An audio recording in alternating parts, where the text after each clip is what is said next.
The National Electrical Code, specifically Section 314.16b, addresses conduit fill requirements. To determine the maximum allowable fill, you need to consult Table 1 of Chapter 9 in the NEC. This table outlines the maximum fill percentages based on the number of current carrying conductors within the conduit. For most common installations, the maximum allowable fill percentage is 40%. However, there is an exception to this rule. If all the conductors within the conduit are of the same size and are not bundled together, the maximum fill percentage can be increased to 50%.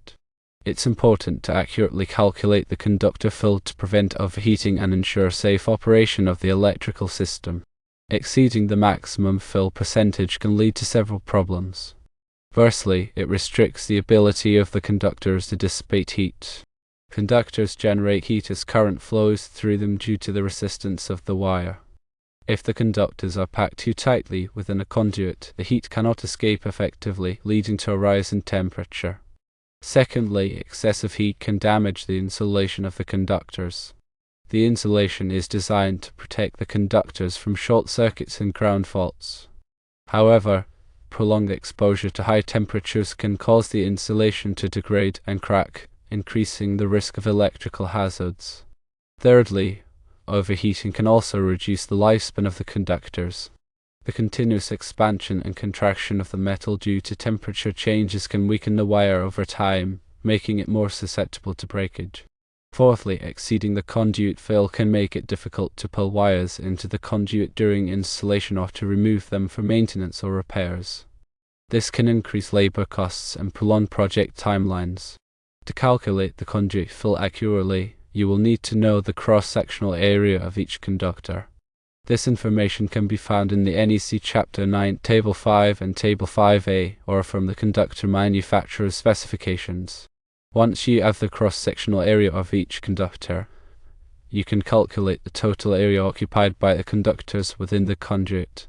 Next, you need to determine the internal area of the conduit. This information can be found in NEC Chapter 9, Table 4, or from the conduit manufacturer's specifications. Divide the total area occupied by the conductors by the internal area of the conduit and multiply by 100 to get the fill percentage. Ensure that the calculated fill percentage does not exceed the maximum allowable fill percentage specified in NEC Chapter 9, Table 1. If the calculated fill percentage exceeds the maximum allowable fill percentage, you will need to increase the size of the conduit or reduce the number of conductors within the conduit. It is important to remember that these are minimum requirements. In some cases, it may be necessary to use a larger conduit size to provide better heat dissipation or to make it easier to pull wires. Always consult with a qualified electrical engineer or inspector to ensure that your installation meets all applicable codes and regulations. In summary, the National Electrical Code dictates that the maximum conduit fill percentage is generally 40%. With an exception allowing 50% if all conductors are the same size and not bundled.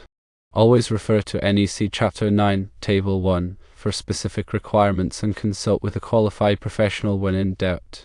Remember to always prioritize safety and adhere to the NEC guidelines when working with electrical systems.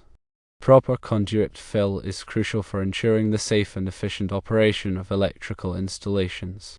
Neglecting these requirements can lead to serious consequences, including overheating, insulation damage, and electrical fires.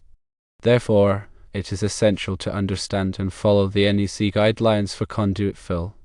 By adhering to these guidelines, you can help prevent electrical hazards and ensure the longevity of your electrical system.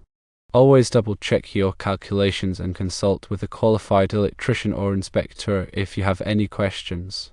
Working with electricity can be dangerous, so it is important to take all necessary precautions. Wear appropriate personal protective equipment, such as safety glasses and gloves. De-energize the circuit before working on it. And never work on live electrical equipment unless you are properly trained and qualified. By following these safety tips, you can help prevent accidents and injuries. Remember, electrical safety is everyone's responsibility. If you see something that looks unsafe, report it to the appropriate authorities. Together we can create a safer environment for everyone. The NEC is a comprehensive set of standards that covers all aspects of electrical installations. It is updated every 3 years to reflect changes in technology and best practices. It is important to stay up to date on the latest NEC requirements to ensure that your electrical installations are safe and compliant. You can purchase a copy of the NEC from the National Fire Protection Association or from other online retailers. You can also find information about the NEC on the NFPA website. In addition to the NEC, there may be other local codes and regulations that apply to your electrical installation. Be sure to check with your local building department to determine what requirements you must meet. Compliance with all applicable codes and regulations is essential for ensuring the safety of your electrical installation. Failure to comply can result in fines, penalties, and even legal action. So, take the time to learn about the requirements and follow them carefully. Your safety and the safety of others depends on it. When selecting a conduit size, it is important to consider not only the number of conductors that will be installed in the conduit, but also the size of the conductors. Larger conductors will require a larger conduit size. Also consider the type of insulation on the conductors. Some types of insulation are thicker than others and will require a larger conduit size.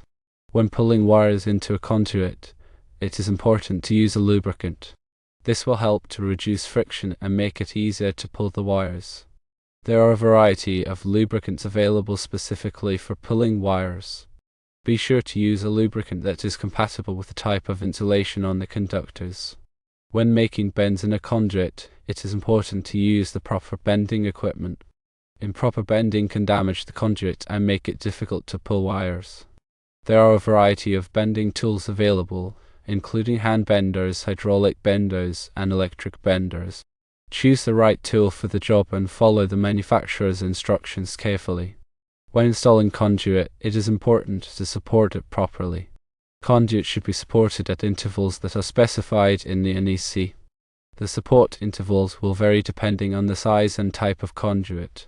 Use the appropriate type of support for the conduit and install them according to the manufacturer's instructions. When terminating conductors in a junction box or other enclosure, it is important to make sure that the connections are tight and secure. Loose connections can cause arcing and overheating, which can lead to electrical fires. Use the proper tools and techniques to make secure connections. Check the connections periodically to make sure that they are still tight. When working with electricity, always take precautions to protect yourself from electrical shock. Wear appropriate personal protective equipment, such as safety glasses and gloves. To energize the circuit before working on it. And never work on live electrical equipment unless you are properly trained and qualified. In addition to following the NEC guidelines for conduit fill, it is also important to follow all other applicable codes and regulations.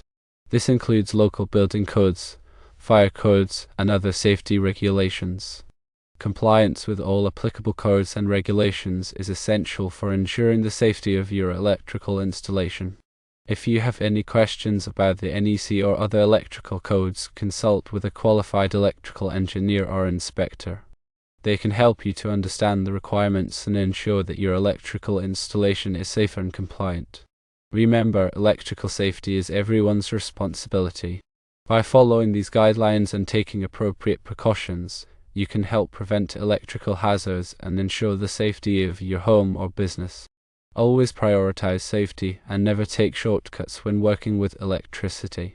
It is important to note that the information provided here is for general guidance only and should not be considered a substitute for professional advice. Electrical codes and regulations can be complex and vary depending on the location. Always consult with a qualified electrical professional for specific advice and guidance related to your project. They can help you to ensure that your electrical installation meets all applicable requirements and is safe for use. By working with a qualified professional, you can have peace of mind knowing that your electrical system is properly installed and maintained. They can also help you to troubleshoot any problems that may arise and provide you with ongoing support. So, don't hesitate to reach out to a qualified electrical professional for assistance with your electrical needs. The cost of hiring a professional is well worth the peace of mind and safety that it provides. Always remember to prioritize safety and never attempt to perform electrical work that you are not qualified to do. Electrical work can be dangerous, and it is important to have the proper training and experience to do it safely. If you are not sure how to do something, ask for help from a qualified professional. It is always better to be safe than sorry when it comes to electricity. Remember to always turn off the power before working on any electrical equipment. This will help to prevent electrical shock. Use a voltage tester to make sure that the power is off before you start working. And always double check your work to make sure that everything is properly connected before you turn the power back on. By following these simple safety tips, you can help to prevent accidents and injuries. Electrical safety is everyone's responsibility, so let's all do our part to keep ourselves and others safe.